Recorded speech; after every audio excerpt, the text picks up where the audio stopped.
Un procureur de Géorgie a officiellement abandonné l'historique accusation d'association de malfaiteurs, RICO, visant le président Trump et d'autres pour tentative d'inverser les résultats de l'élection présidentielle de 2020.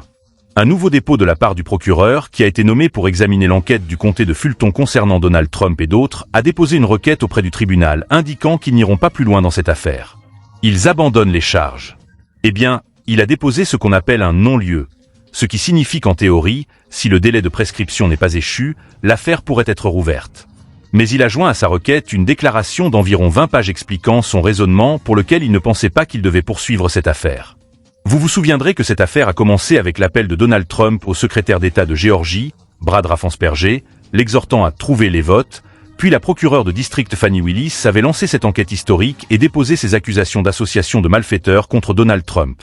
D'accord, j'ai besoin que tout le monde arrête tout immédiatement et prête une attention extrêmement sérieuse, car ce qui vient de se passer dans cette salle d'audience est l'un des moments les plus dramatiques et potentiellement les plus dévastateurs que nous ayons jamais vus dans un procès impliquant le président Trump. Et c'est vraiment dire quelque chose, compte tenu de tout ce que nous avons vu au cours des dernières années de batailles juridiques et de drames judiciaires. Un procureur s'est levé en audience et a diffusé un enregistrement audio, un enregistrement dont absolument personne ne connaissait l'existence jusqu'à très récemment. Et lorsque cette bande a commencé à résonner dans les haut-parleurs de la salle d'audience, Trump a visiblement figé sur son siège, comme s'il venait de voir un fantôme. Je parle du genre de réaction physique qu'on ne peut pas simuler ou cacher aux caméras, aux personnes qui regardaient dans la galerie publique et au banc du jury. Son visage est devenu pâle et s'est vidé de toute couleur en un instant. Son langage corporel est complètement passé de confiant et défiant à stupéfait et vaincu. Il est resté assis là, immobile et figé, tandis que sa propre voix lui était restituée, discutant de ce que les procureurs prétendent être un plan délibéré et calculé pour dissimuler des documents classifiés et entraver l'enquête fédérale sur sa gestion de ces matériels extrêmement sensibles. Mais avant d'aller plus loin, très rapidement, soyons honnêtes, on ne peut plus vraiment faire confiance aux grands médias. C'est pourquoi nous avons créé Pump Politique, pour vous apporter de vraies histoires, un vrai contexte, sans manipulation médiatique. Revenons à notre sujet. Je viens d'avoir l'occasion de lire rapidement certaines parties de la requête déposée par ce procureur. Ce procureur, Peter Skandalaki, est un procureur de carrière de 40 ans, non politique et non partisan. Il expose ses références dans la requête, et il y a essentiellement 2 raisons pour lesquelles il dit abandonner l'affaire. La première est purement pratique, et il dit qu'il n'y a aucun moyen constitutionnel réaliste de pouvoir juger le président en exercice des États-Unis. Il n'y a pas non plus de chance réaliste que, lorsqu'il aura fini d'être président début 2029, nous puissions poursuivre une procédure pénale. C'est le genre de moment judiciaire dont sont faits les drames juridiques et les films hollywoodiens. Sauf que ce n'est pas une série télévisée et que ce n'est pas une fiction inventée par un scénariste pour divertir le public. C'est le vrai procès pénal d'un ancien et actuel président des États-Unis.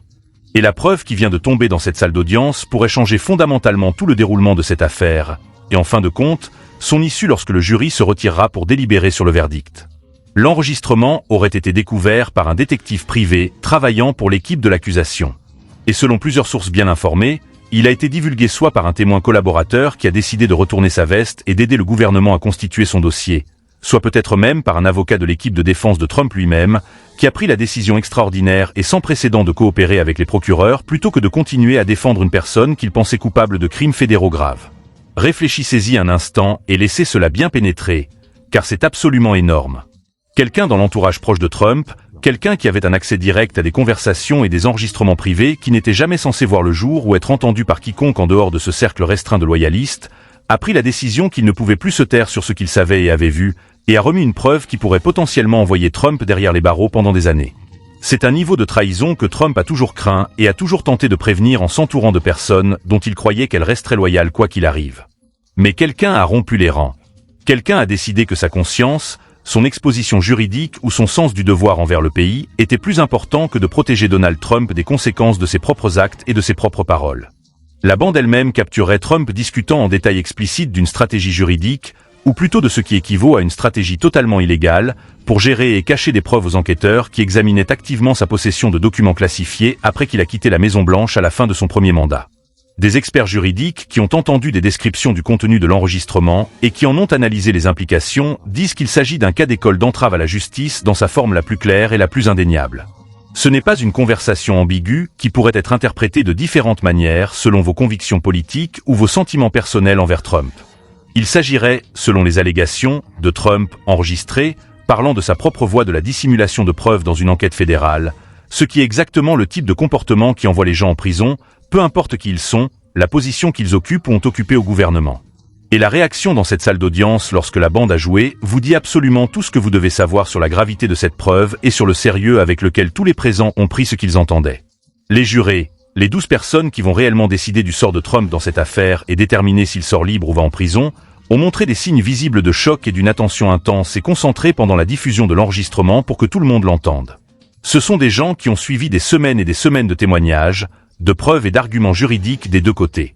Et ils ont probablement développé de très bons visages de poker à ce stade en ce qui concerne leur réaction à ce qu'ils entendent en salle d'audience. Les jurés savent qu'ils sont observés, essaient de rester neutres et de ne pas révéler ce qu'ils pensent.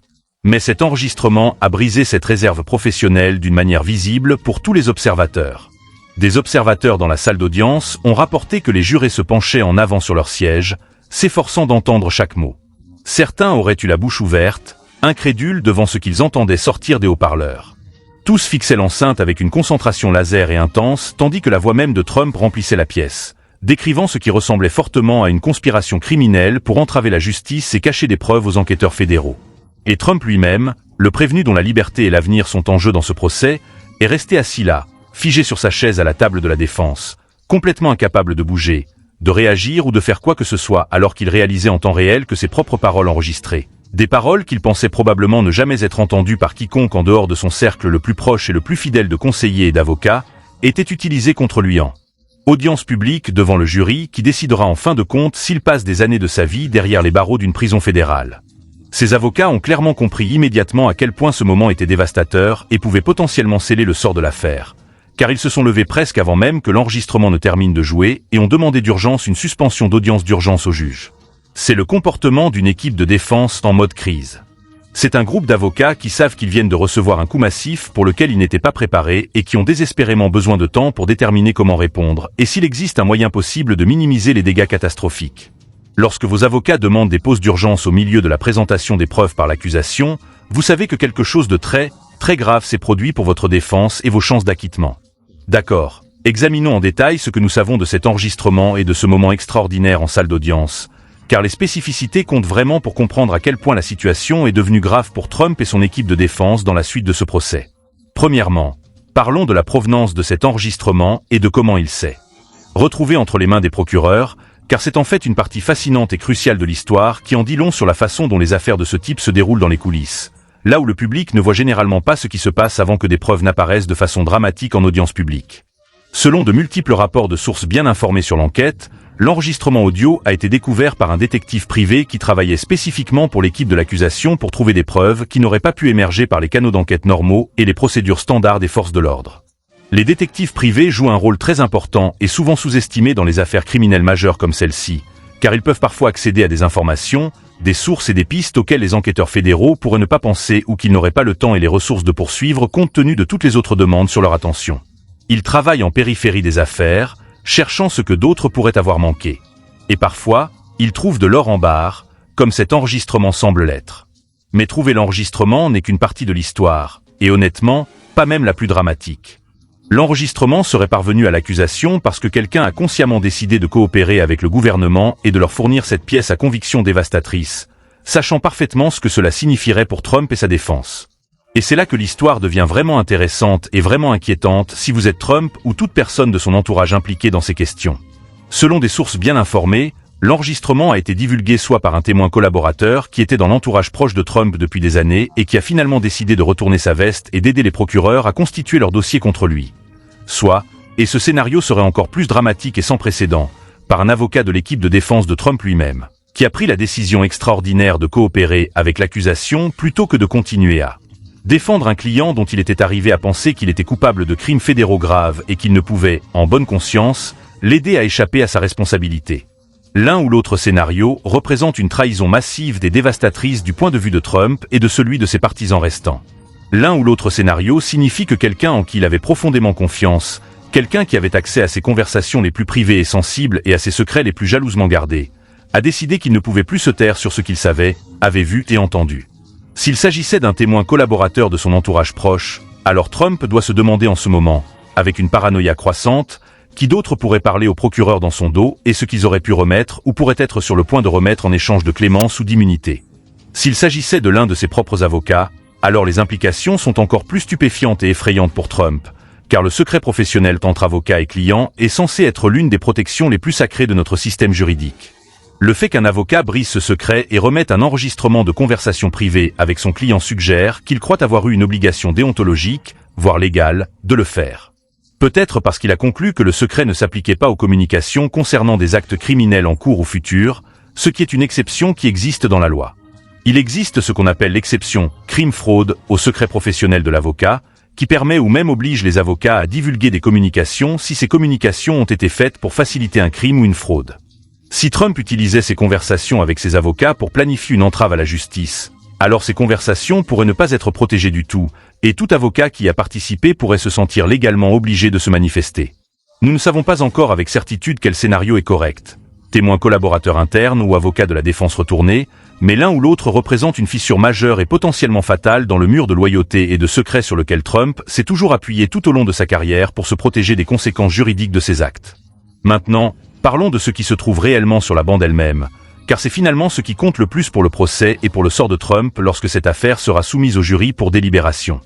L'enregistrement capturerait Trump discutant en détail d'une stratégie pour gérer et cacher des preuves aux enquêteurs qui examinaient activement sa possession de documents classifiés qu'il avait emportés avec lui en quittant la Maison-Blanche. Selon des experts juridiques qui ont été informés du contenu de l'enregistrement ou qui ont soigneusement analysé des descriptions détaillées de ce que contient la bande, il ne s'agit pas d'une conversation vague ou ambiguë qui pourrait être interprétée de manière innocente si vous êtes enclin à donner à Trump le bénéfice du doute.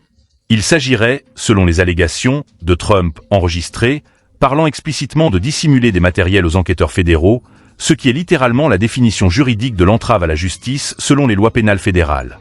L'entrave à la justice est un crime fédéral très grave qui peut entraîner des peines de prison importantes, même lorsque les faits sous-jacents faisant l'objet de l'enquête s'avèrent finalement ne pas être criminels. En d'autres termes, même si Trump pouvait en quelque sorte prouver que sa possession initiale des documents classifiés était légale et appropriée, ce qui est déjà un argument très difficile à défendre étant donné tout ce que nous savons sur la façon dont il les a obtenus et a refusé de les rendre. L'acte de tenter de cacher ces documents aux enquêteurs et d'entraver leur enquête est en soi un crime complètement distinct et indépendant qui pourrait l'envoyer en prison fédérale pendant des années, que la possession sous-jacente des documents ait été légale ou non. Et maintenant, les procureurs ont ce qu'ils disent être un enregistrement de Trump discutant exactement de ce type de stratégie de dissimulation et de planification d'entrave, de sa propre voix, utilisant ses propres mots qui ne peuvent être attribués à quelqu'un d'autre ou imputés à un collaborateur zélé qui aurait agi à son insu.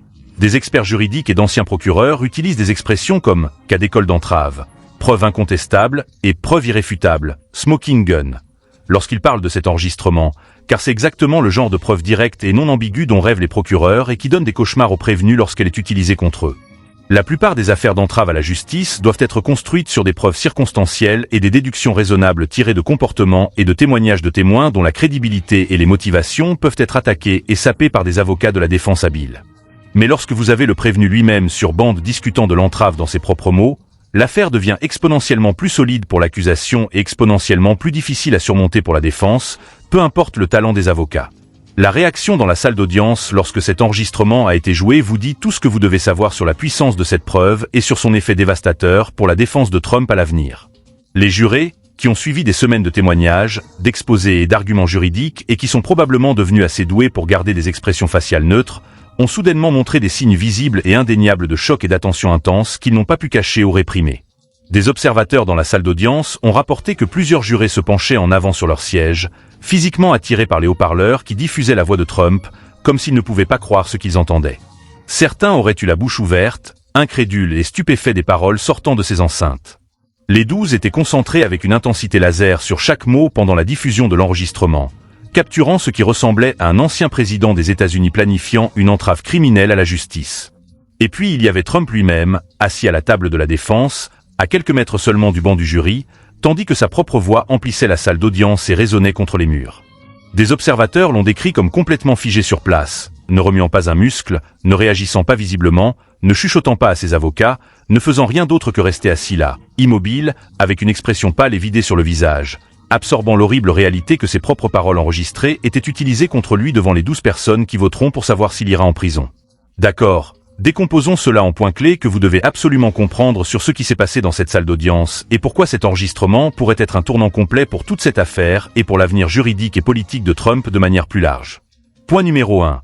Les procureurs ont diffusé un enregistrement audio précédemment inconnu qui, selon les allégations, capture Trump, de sa propre voix, discutant d'un plan délibéré pour dissimuler des documents classifiés et entraver l'enquête fédérale sur sa gestion de ses matériels extrêmement sensibles après avoir quitté la Maison-Blanche.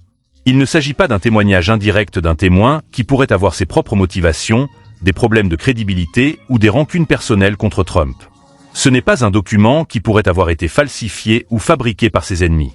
Il s'agirait de la propre voix de Trump sur bande discutant de ce que les experts juridiques décrivent comme un cas d'école d'entrave à la justice. Ce genre de preuve directe et non ambiguë est incroyablement rare dans les affaires pénales, et elle est incroyablement puissante lorsqu'elle existe, car il n'y a vraiment aucun moyen de l'expliquer ou d'attaquer sa crédibilité comme on peut attaquer un témoin humain. Point numéro 2. L'enregistrement aurait été obtenu par l'intermédiaire d'un témoin collaborateur de l'entourage proche de Trump, ou peut-être même par un avocat de l'équipe de défense de Trump qui a décidé de retourner sa veste et de travailler avec les procureurs contre son propre client. Cela représente une violation massive et dévastatrice du mur de loyauté et de secret sur lequel Trump s'est toujours appuyé tout au long de sa carrière pour se protéger des conséquences juridiques de ses actes. Quelqu'un qui lui était proche, quelqu'un qui avait un accès direct à des conversations privées et sensibles qui étaient censées rester secrètes à jamais, a consciemment décidé qu'il ne pouvait plus se taire sur ce qu'il savait et a remis une preuve qui pourrait potentiellement envoyer Trump en prison fédérale pendant des années. Si Trump ne peut pas faire confiance aux personnes les plus proches de lui pour garder ses secrets et le protéger, alors toute sa stratégie de défense consistant à tout nier et à attaquer la crédibilité de ses accusateurs devient beaucoup plus difficile à maintenir avec crédibilité. Point numéro 3. Trump a visiblement figé sur son siège et est devenu pâle lorsque l'enregistrement a été diffusé en audience publique, ce qui vous indique que même lui a reconnu immédiatement et instinctivement à quel point cette preuve était préjudiciable à son affaire et à ses chances d'acquittement. Trump est beaucoup de choses et on peut dire beaucoup de choses sur lui, mais il n'est absolument pas stupide en matière juridique après avoir passé des décennies impliqué dans des litiges de toutes sortes. Il a été poursuivi des centaines de fois et il a poursuivi d'autres personnes des centaines de fois, et il comprend comment fonctionnent les procès et les preuves. Et il a clairement compris à ce terrible moment où sa propre voix a commencé à sortir des haut-parleurs de la salle d'audience que ses propres mots sur bande étaient utilisés pour potentiellement l'envoyer en prison pendant des années. Sa réaction physique, complètement immobile avec un visage vidé et pâle, était la réaction de quelqu'un qui a été pris et qui sait qu'il a été pris, et qui ne peut penser à aucun moyen de s'en sortir.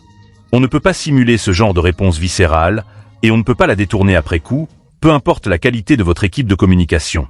Tous les présents dans cette salle d'audience ont vu la réaction de Trump, et ils ont tous compris exactement ce que cela signifiait. Point numéro 4. Les jurés ont montré des signes visibles et indéniables de choc et d'attention intense lorsque l'enregistrement a été diffusé, ce qui suggère fortement que cette preuve a exactement l'impact dévastateur que les procureurs espéraient lorsqu'ils ont décidé de la diffuser en audience publique. Les jurés dans les affaires très médiatisées comme celle-ci deviennent généralement assez bons avec le temps pour maintenir des expressions neutres et impénétrables, car ils savent que les gens les observent constamment et essaient de lire leurs réactions et de deviner de quel côté ils penchent pour le verdict. Mais cet enregistrement a apparemment brisé cette réserve professionnelle et a provoqué des réactions visibles de la part de plusieurs jurés qu'ils n'ont pas pu réprimer ou cacher. Lorsque les jurés se penchent littéralement en avant sur leur siège, la bouche ouverte et les yeux fixés intensément sur la preuve présentée, c'est un très mauvais signe pour le prévenu et un très bon signe pour l'équipe de l'accusation.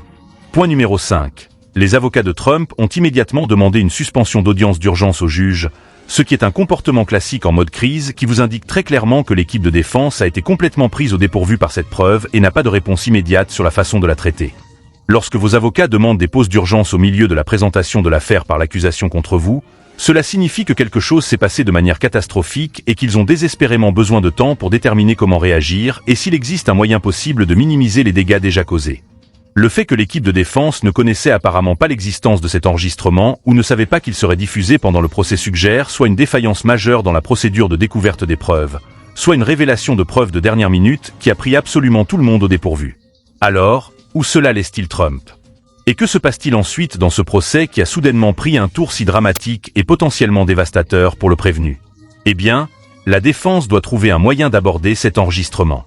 Et là, aujourd'hui, il est vraiment difficile de voir quelle pourrait être cette stratégie. Ils ne peuvent pas prétendre que l'enregistrement est faux ou manipulé sans présenter de preuves réelles pour étayer cette affirmation. Et une analyse vocale confirmerait rapidement s'il s'agit bien de Trump sur cette bande. Ils ne peuvent pas attaquer la crédibilité d'un témoin lorsque le témoin est essentiellement Trump lui-même parlant de sa propre voix sur bande audio. Il pourrait essayer de faire valoir que l'enregistrement a été obtenu illégalement et devrait être exclu des preuves. Mais ce navire a presque certainement déjà quitté le port si le juge a déjà autorisé sa diffusion en audience publique devant le jury.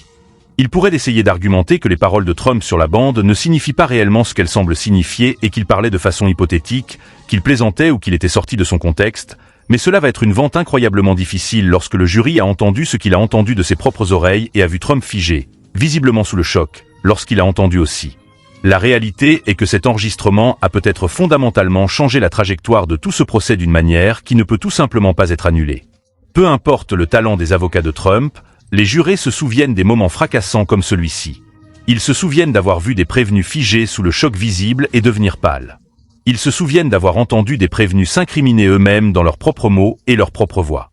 Et ils emportent ces souvenirs puissants avec eux dans la salle de délibération lorsqu'ils s'assoient ensemble pour décider de la culpabilité ou de la non-culpabilité sur chaque accusation de l'acte d'accusation. Trump n'est pas complètement sorti de ce combat, et les procès pénaux peuvent prendre des virages inattendus dans les deux sens à mesure que les preuves continuent d'affluer et que les avocats présentent leurs arguments. Mais en ce moment, après ce qui s'est passé dans cette salle d'audience avec cet enregistrement dévastateur, les choses semblent très mauvaises pour l'ancien et actuel président des États-Unis.